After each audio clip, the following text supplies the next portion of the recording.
साताऱ्यात रानगव्याच्या हल्ल्यात एका शेतकऱ्याचा मृत्यू झाल्याची माहिती समोर येते। कोयना विभागात रानगव्याच्या शेतकऱ्यावर हल्ला पाहायला मिळतोय। शेतीच्या कामासाठी गेलेल्या राघू कदम यांच्यावर हल्ला करण्यात आला। 105 गावांनी एकत्रित वन विभागाविरोधात संताप व्यक्त केला। तर रानडुकरांच्या वाढत्या त्रासावर निर्णय घेण्याची मागणी ग्रामस्थांनी केलेली आहे। सातारा जिल्ह्यातील महाबळेश्वर तालुक्यातील कोयना विभागातील सोनाट गावात रानगव्याच्या हल्ल्यात राघू जानू कदम या शेतकऱ्याचा मृत्यू झाला।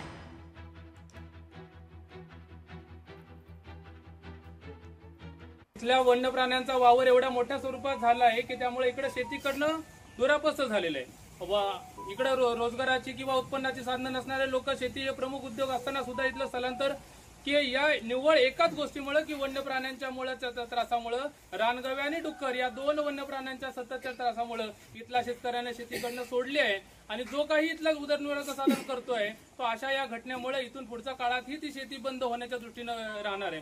त्यामुळे तुम्ही या सगळ्या गोष्टीकडे अत्यंत गांभीर्याने पाहावं। आताच्या लोकांच्या दृष्टीने पाहिलं की इथलं काही शेतकऱ्यांनी त्याच्या शेतात होणाऱ्या नुकसानाच्या भरपाईने किंवा एखादा जाणून किंवा अनावधानाने घडलेल्या घटनेत सुद्धा फॉरेस्ट ऑफिसर इथल्या सामान्य शेतकऱ्याला शिकारीच्या प्रकरणात अडकवले जातात आणि त्याच्यावरती गुन्हे दाखल करून त्याला हे केला। अशा अनेक प्रकरणं बाबा आपण पाहिलेले आहेत।